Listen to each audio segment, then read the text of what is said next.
What is up, everybody? I already screwed up. Said this live was gonna go out at 10:30, but then I actually hit the go live button, so I have no idea. I think you're gonna be on here, and some people will be here. Anyway, let me tweet this link out though here quick.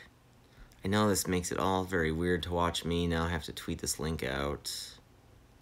Hey, I'm back. So like when you switch apps, I think YouTube Live actually stopped me. So you didn't even see that. It's really, I think, a weird experience.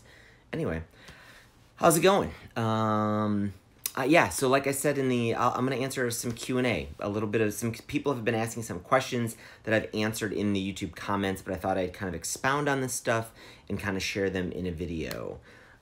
And feel free, if you're in here and you want to ask some questions, please do so. I will pay attention to the chat.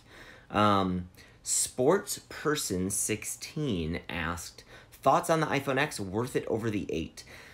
That's kind of tough for me to say because I don't have an 8. My wife doesn't have an 8, so no one around me has an 8 to really compare it to. I'm coming from the 7. Maybe I was coming from the 7S, whatever the last 7 was. If there was a 7S, I had the 7S. I think my wife then has the 7. Anyway, it's definitely an improvement in camera abilities, and that's like all I care about. Like running this vlog and taking pictures of my kid.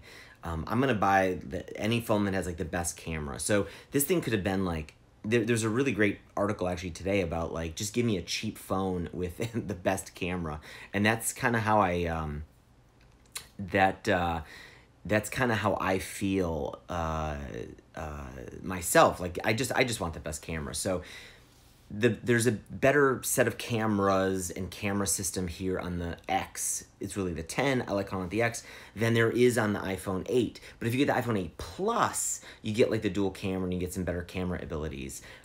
So if you like the bigger phone, maybe get the 8 Plus, because I don't think you really get that much out of the X. But I like the smaller form factor. I don't want the honking phone in my pocket. So I chose the X because it's got the better camera stuff. And there's an interesting interface change with the X, which is that I feel like you can get to the camera quicker, which is a real big pain for me in the past. I never find it's all that convenient to get and open up the camera. But with the iPhone X, now it's like a force touch, so you can get it on really fast. It captures moments much quicker. So I'm a huge fan of the iPhone X. I don't really care about most of this other stuff about the facial recognition and emoji and whatever else is on here. I'm really in for the phone, and I like the changes. Ral Hellcat Ferrala said, where's the review of the actual K-Select? I didn't really give that great of a review on the Keurig K-Select that we bought. I use that more of a video to kind of talk about the kind of the business model behind Keurig, but I like it. It's got a little too small of a container for water, so we're constantly refilling it. I wish it was actually a little bit bigger, but I dig it. We moved from the View Cup system, which was kind of the new thing Keurig was trying to do, but has kind of failed at. Now they've kind of, I think, gone back a little bit to the old K-Cups. I dig it. I use it a lot. I make a lot of tea, and it's fine. I'm not a very, I like convenience over quality when I'm drinking like coffee and stuff, so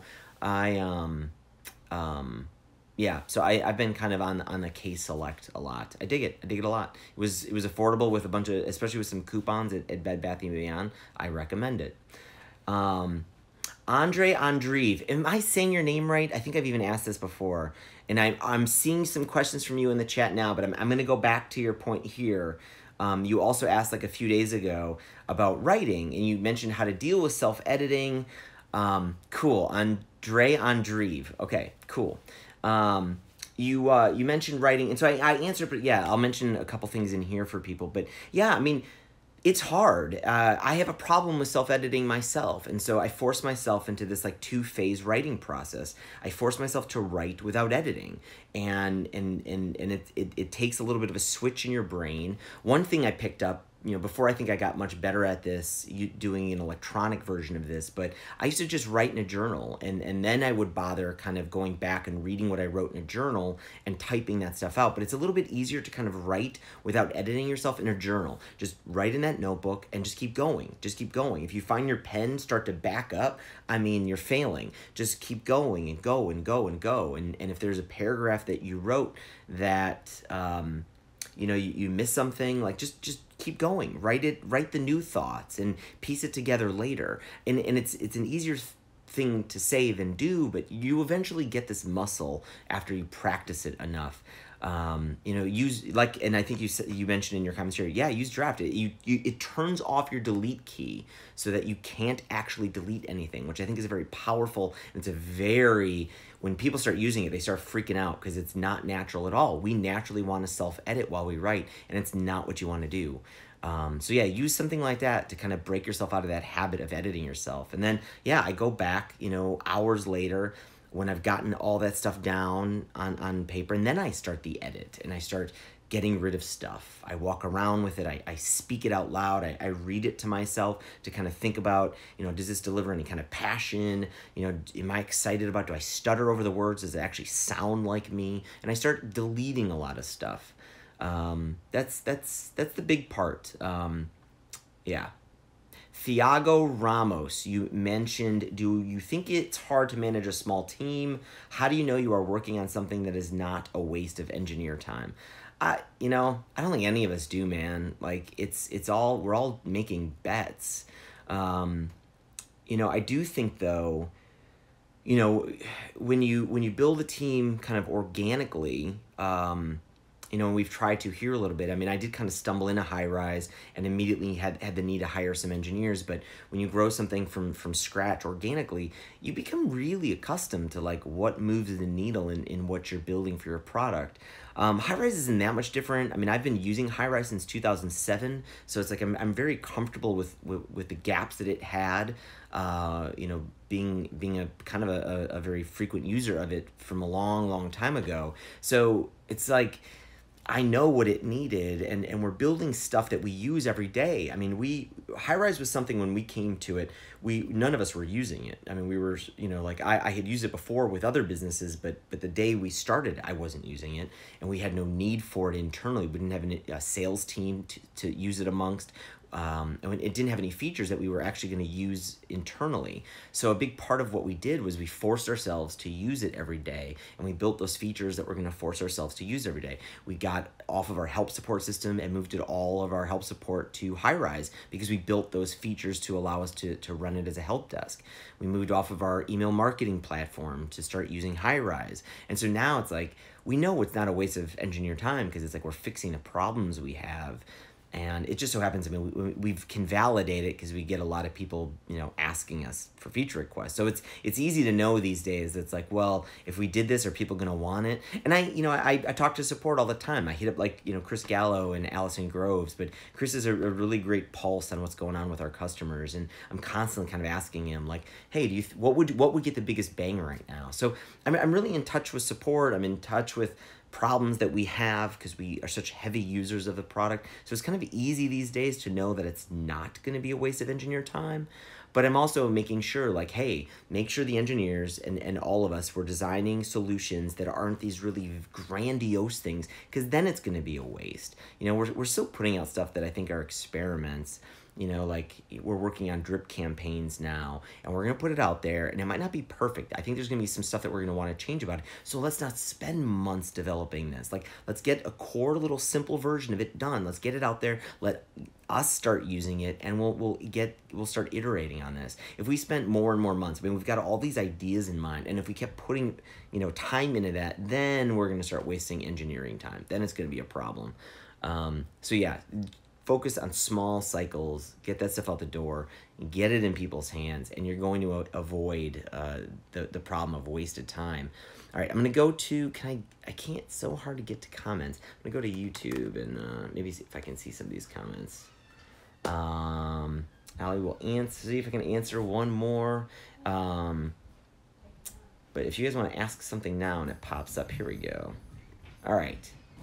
Andre, you've asked some more stuff. Does it plot a graph like words per day? It does. There's like a stats graph, and you will even get an email. You can set a quota, and Draft will email you if you're not meeting your quota. So it's got a little reminder system even, so you can kind of see your progress and get bugged and nagged to make more progress.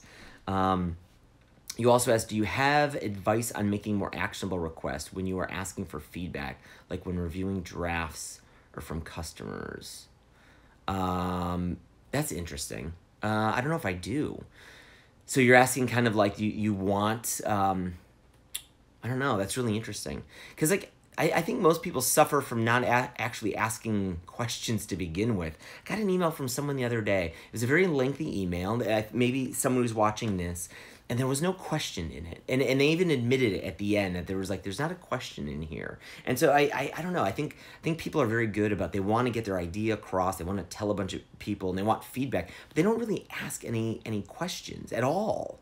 I don't know. You know, it's like that one seems easy to solve for me. It's like, well, what would help you, get it to completion? And I think a lot of people are in this boat. They really want to put these ideas out there, and they just want someone to tell them, oh, sure, that sounds like a great idea. Go do it. But man, nobody knows. Nobody knows what's a good idea. Nobody knows what's a bad idea. I think all of us have to stop listening for that kind of feedback. I think the only real feedback is the stuff that you can come up with that is actionable.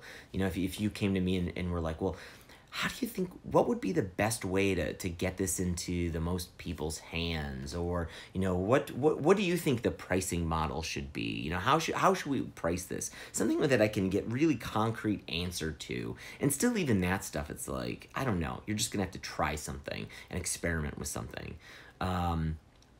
So that, I'm gonna stop with that because we've gone 11 minutes. Stefan, I'll get to your question. I will save it and I will answer it in another video. Thank you everybody for watching tonight. Hit the thumbs up if you dig these videos. If you're new here, subscribe. And thanks guys. Thanks for spending another night with me, and I will see you tomorrow. Bye.